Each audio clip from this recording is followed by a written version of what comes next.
Hello everyone and welcome back to Freedom Through Confidence. My name is Ben, and in this video you might have guessed it from the title already. We are exploring more red pill theory in our journey to understand the world, society and women.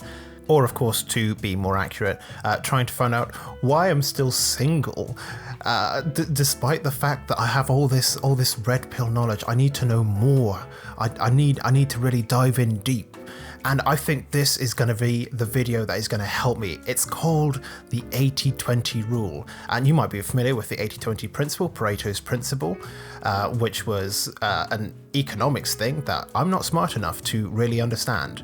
But the whole idea in this video is that 80% of women are attracted to 20% of men, and we're going to be exploring that and deconstructing it and kind of seeing, well, just how much shit it is full of. But worse still is the fact that apparently the 80-20 rule will soon become the 90-10 rule, so 90% of women going after 10% of men.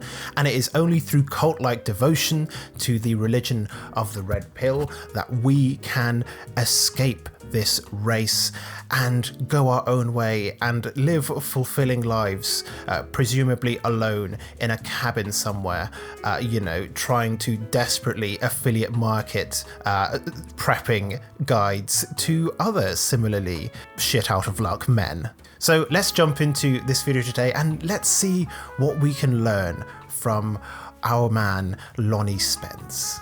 I have to first explain to those of you that don't know what the 80-20 rule is in the first place. So we're going to break that down right now. Here I'll explain how the 80-20 rule works through these stick figures I drew. And I genuinely could not think of a better way to kind of analogize the data that goes behind the red pill theory. Are there going to be studies? Are there going to be data? Is there going to be like any kind of meta-analysis of case studies? Nope. Here are some stick figures and that's it. I have 10 guys, 10 chicks right here. And I'm going to break this down to you. So 80% of women believe, or are attracted to, I should say, the top 20% of men. That's it, okay? Look at this, guys. The vast majority of women are only attracted to the top 20% of men. You see this? So this leaves a significant portion, a significant amount of men that are single, that are not taken. And guys, I'll be honest, there's not a whole lot of data and evidence I can bring to a conspiracy theory to debunk it because they are illogical and they lack internal consistency. So I'm going to settle for mostly making jokes and occasionally pointing out some fallacious reasoning, some lack of logic, and the general lack of understanding that this guy has of society and culture and the world. And yeah, hopefully that's going to be of help to you. Let's jump into this theory a little bit more. All right, so here we have two women that are less attracted to the 20% of men and could care less about looks, money, status. But that's still a minority of women. It's not the vast majority of them. And unfortunately, we have 80% of men that aren't chosen at all, okay? 80% of men that will live their lives without a significant other, without being desired by a woman. This must just be an American thing, because in the UK, about 60% of people here are in a relationship right now. And it also seems from my brief little bit of Google research that this trend holds pretty steady throughout the entirety of the world. But we will, of course, ignore that and accept the idea that 80% of men in the world, of course, end up alone at the end of the day, despite the fact that I'm pretty sure that would mean that, the gene pool would fall apart and, we'd solve overpopulation. The conclusions don't make sense. And this is the issue right here. Because even these women, even these 20% of women, aren't even really attracted to the leftover 80% of men. You can thank social media for that. Instagram, you can thank the rise in OnlyFans accounts. I want you to just note that down because that's going to be important later. Remember, this is all the fault of social media, OnlyFans, etc. Okay? Write that down, write that down! You can think of a bunch of different things. The media, what they tell women, women can have it all.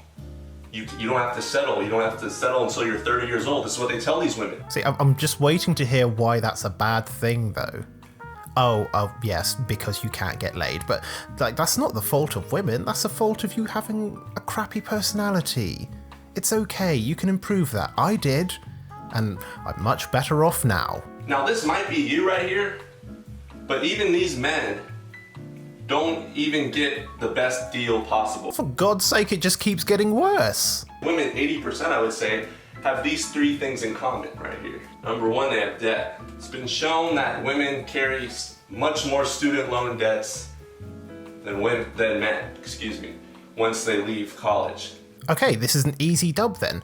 Only go and meet women who are from actual civilized countries where, you know, education is more or less free. I'm joking about the civilized country thing, of course. But like in the UK, for example, I have roughly about £70,000 in student debt that I don't have to pay off until I start earning a certain amount of money. And then it comes out of my bank account like a very small and very insignificant tax. Of course, you could go to various other countries where education is free.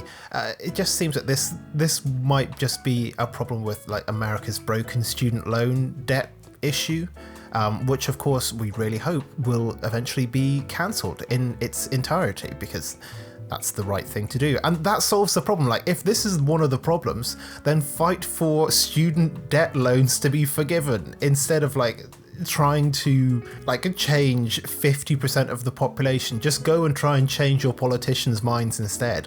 Like, again, this is so much easier. That being said, this point is actually true, and I was shocked when I looked it up, because I thought I just assumed that everything this guy was saying was wrong, and I looked up this point. It's actually true. Women do typically hold much more debt than men on average.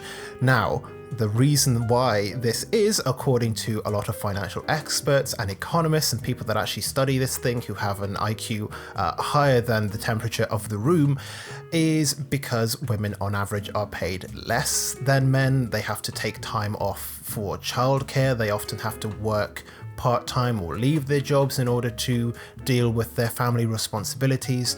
And again, if we were to focus on things like political change and try and eliminate these last few bits of gender inequality, then again, this solves this problem. Stop trying to change a problem that basically doesn't exist because it's all conspiracy theory, and actually focus on the actual issues instead. You could do a lot with a channel with almost 60,000 subscribers on it. Moving along forward, most likely she will have kids from another marriage, previous kids from another relationship.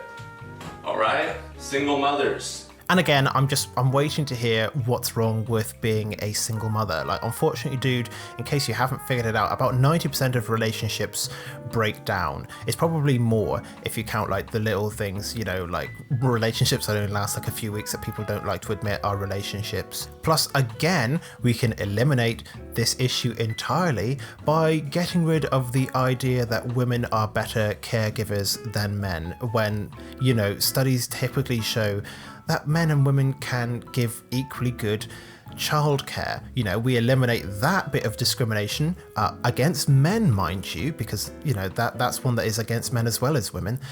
And, you know, that solves that problem too. Like, you're not thinking about it. You're just jumping from conclusion to conclusion instead of actually dealing with the issue because you're a whiny baby. 80% of them have these issues, all right? Based on my experience, based on what you guys can see, based on family members, friends, this is just what I've noticed. So of course, it's based on his experiences and the people that, you know, he knows. Of course, the data doesn't back this up. So let's look at the UK, for example. So in the UK, there are about 2.86 million single parent families. Unfortunately, I couldn't find data that was split by gender, but let's for the sake of like an extreme argument assume that every single one of those families is led by a single mother. And there's 55 million adults in the UK. So let's split them in half. So we've got 2.86 million single mothers. We have 27.5 million adult women in the country, that accounts for a little over 10%. And that is if we're going by absolute extremes. If we look at it actually in probably closer terms of like a 50-50 split, then it's kind of like around 5%. But that's not 80%. Oh, and just remember, this is supposed to be a universal principle. So if I can apply it in the UK and it doesn't hold up in the UK,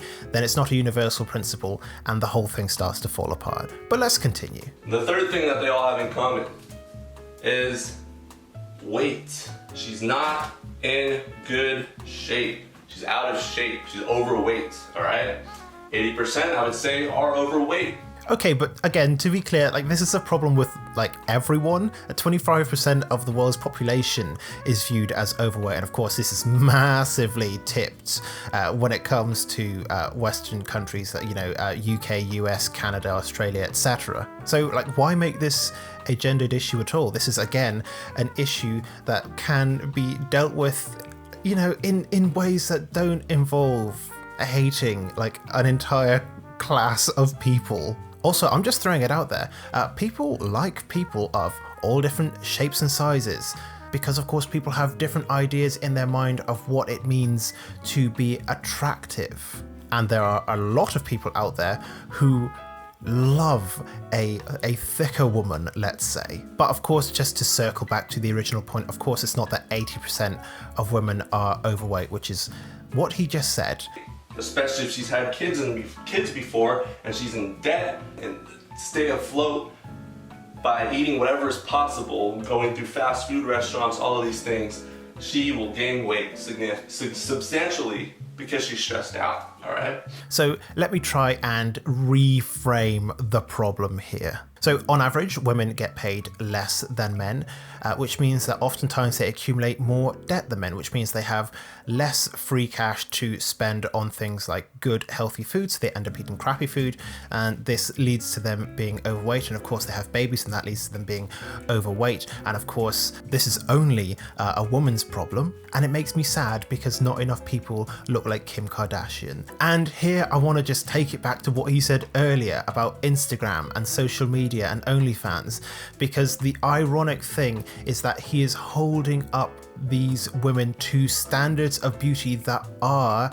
emerging from these things: Instagram, social media, OnlyFans, traditional media. So before he blamed the problem on the fact that women are consuming this type of media, when it is him that is holding women up to a standard of beauty that is only perpetuated by media. So once you start to kind of look at the bigger picture of it, you start to see that it's not a problem with women, it is a problem with society and our own culture, and it's something that we have to deal with instead of just demonizing 50% of the population of the world. So right here, the issue we have is, say these 20% of guys are you, all right? Let's just say that this man has his life together, so he's 6'5". Of course, if you're anywhere below 6'5", your life can never be totally together, which is a shame because I worked pretty hard to be 6 foot tall. I drank all my milk, I ate all my vegetables, I did all the things that I thought I had to do, and I'd never quite made it to that 6'5" level. I got close, but 5 inches off, and I can never be a real man now. Let's say 6'5", he is a 6-figure earner. Let's just say he has a excellent credit score, all right? This is the 20% man that the 80% of these women aspire to get with, and they feel like they're in the same league with. Okay, holy shit, this is getting stupid. This guy just has absolutely no idea about statistics and the distribution of events and things that occur in the world. So less than 1% of the world is 6'5" or taller. Less than 9% of the population, and this is men and women because I couldn't find gender split information based on a quick Google search, because the whole point of this is that a lot of it can be debunked with like a 30-second Google search.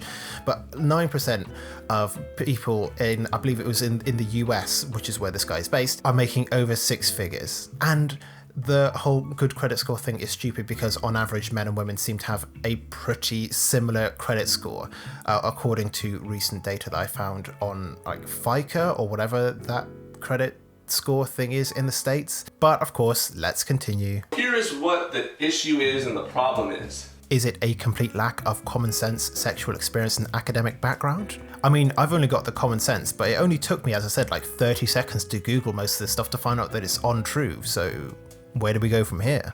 Because 80% of the women are going to chase only the top 20% of men that have these things, these men will end up getting with some of these women.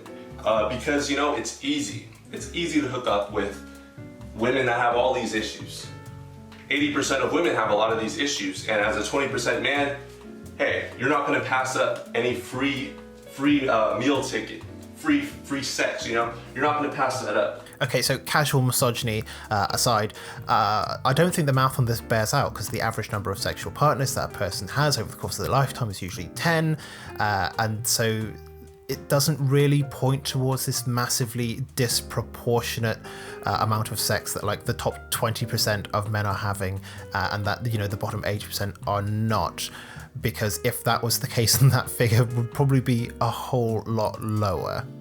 Or at least that's my understanding of the way that that kind of statistical distribution would work. So what these men do, unfortunately, and we've all been in this position before, especially if you're a man on your purpose, you end up sleeping with a lot of these women, all right, throughout your life.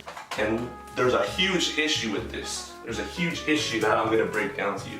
I really can't wait to find out what this huge issue is. Just what could it possibly be, guys? Let me know what you think it could be in the comment section down below, because every bit of engagement helps, and don't forget to like and subscribe. Let's continue. Once you as a man on your purpose begin to hook up with these undesirable women. But wait, if these 80% of women are the undesirable ones, and 20% of women just don't care and aren't interested at all, doesn't that mean that there are literally no good women out there at all? Or that they're so rare that they're not statistically significant? Ben would later describe this as the moment he became truly red-pilled.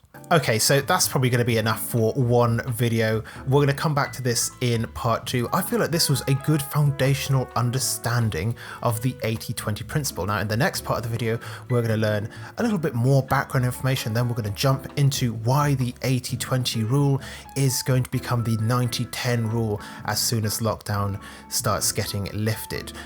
For reference, I am filming this video in kind of middle of June, and we are due to lift complete restrictions on Monday, so I can't wait to see how this bears out across the world. So thank you very much for making it all the way to the end of this video. I look forward to seeing you in part 2 of this. Again, don't forget to like, subscribe, let me know your thoughts and questions in the comment section down below. But that's it for now. Thank you very much for watching, and I'll see you in part 2 very soon.